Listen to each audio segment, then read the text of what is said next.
selanjutnya kita akan bahas pakai WhatsApp yang mana nih untuk bisnis kita. Jadi kalau teman-teman lihat di Google Play ya, tempat kita ngedownload aplikasi-aplikasi handphone, itu ada dua tipe. Yang pertama itu adalah WhatsApp biasa, yang seringkali ya sebagian besar kita pasti pakainya WhatsApp biasa untuk pribadi kita. Nah, tapi kalau bisnis, teman-teman gunakan yang namanya WhatsApp bisnis.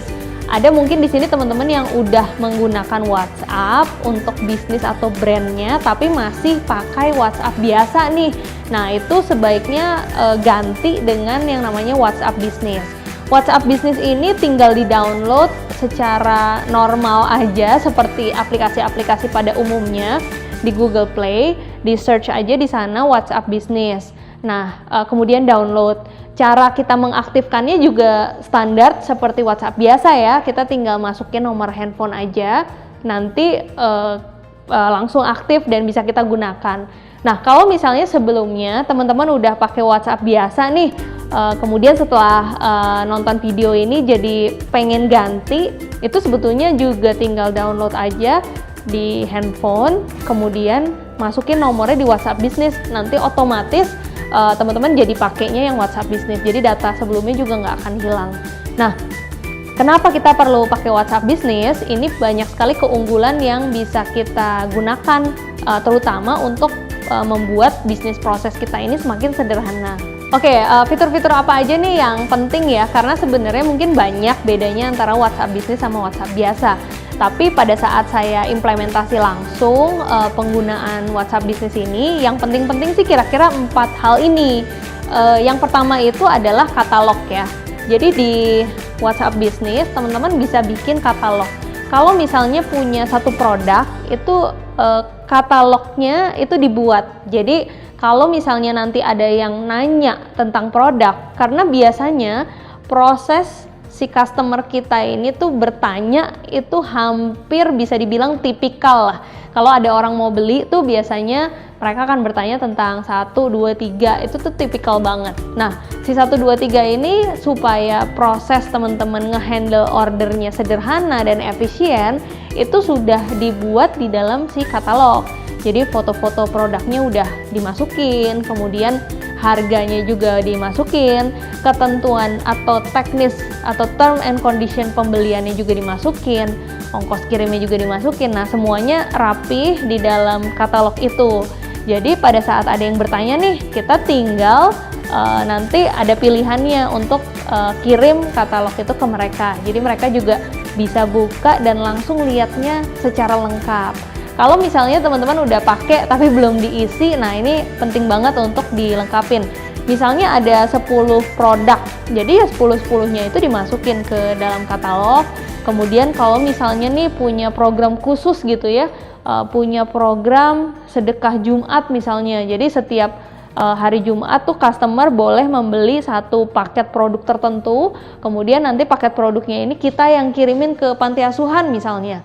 Nah, itu bisa kita masukin menjadi produk tambahan tuh di katalog produk kita. Jadi kalau misalnya kita udah rapihin katalog produknya, ini enak banget jualan melalui WhatsApp nanti. Jadi ini akan menambah kepuasan pelanggan juga ya, karena mereka dapetin informasi dengan lengkap dan cepat juga. Kalau misalnya teman-teman juga bisnis kulinernya udah mulai dibantu sama tim nih, sama karyawan, atau misalnya ada orang lah yang bantuin bisnis kita, dengan kita rapih punya katalog ini juga menentukan kualitas dari proses layanan kita ini bisa sama antar orang yang nge-handle. Jadi kalau misalnya orang lain yang handle pun tetap informasi, kelengkapan dan kecepatannya juga standar kualitas pelayanannya itu sama. Nah, kemudian yang kedua nih yang juga saya sangat terbantu ya pada saat menggunakan WhatsApp ini untuk bisnis kuliner, itu adalah fungsi label.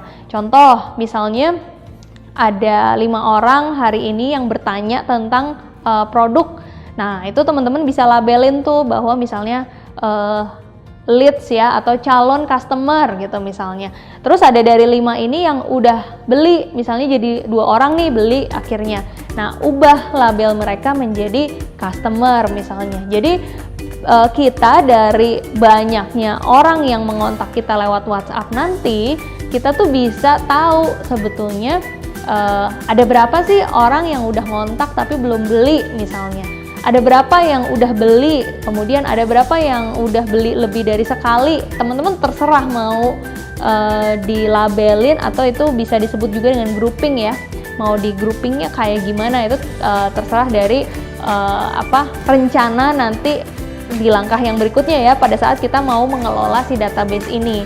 Tapi yang paling basic adalah pertama orang yang tanya-tanya belum beli, kemudian orang yang udah beli, nah itu dipisahin menjadi label yang berbeda. Nah, keunggulan dari kita di WhatsApp Business ini juga setelah kita udah label, itu kita bisa broadcast message ya.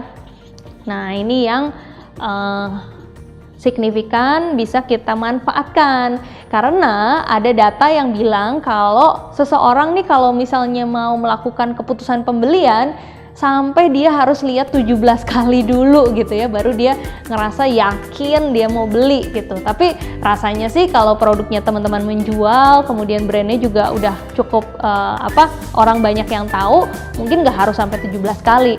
Tapi tetap yang namanya proses follow up itu adalah kunci.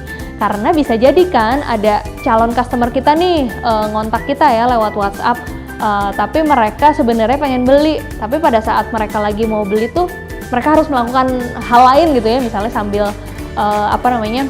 ngurus anak, jadi pada saat mau beli udah dipanggil atau harus melakukan hal lain, kemudian dia lupa aja.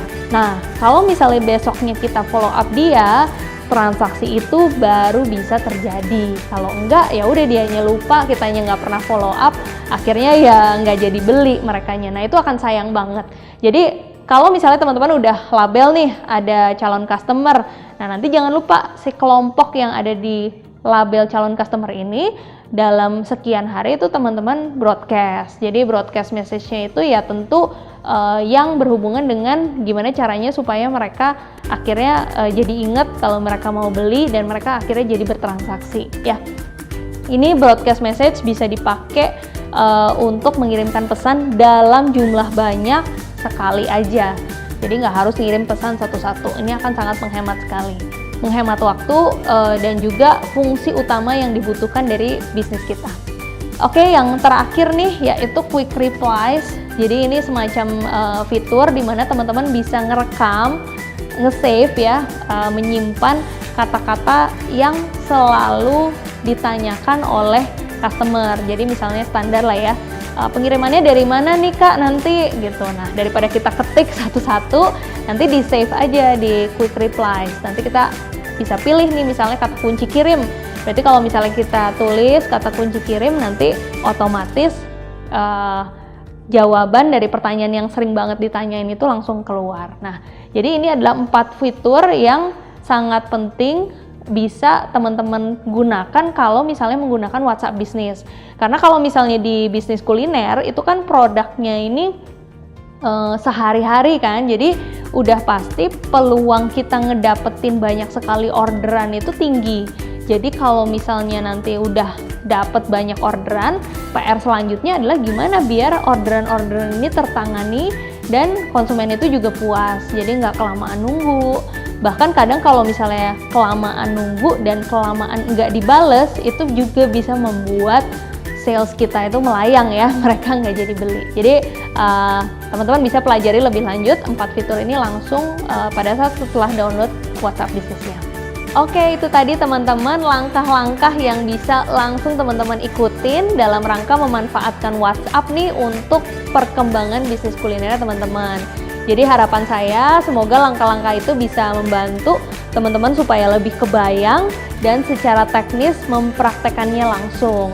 Pasti teman-teman akan dapetin manfaat dan berasa nih ternyata kalau banyak detail nih ya yang kita kerjain itu juga akan berimpact langsung ke peningkatan sales. Oke, saya berharap bisnis teman-teman selalu sukses dan terus berkembang. Sampai ketemu di Foodies Class selanjutnya.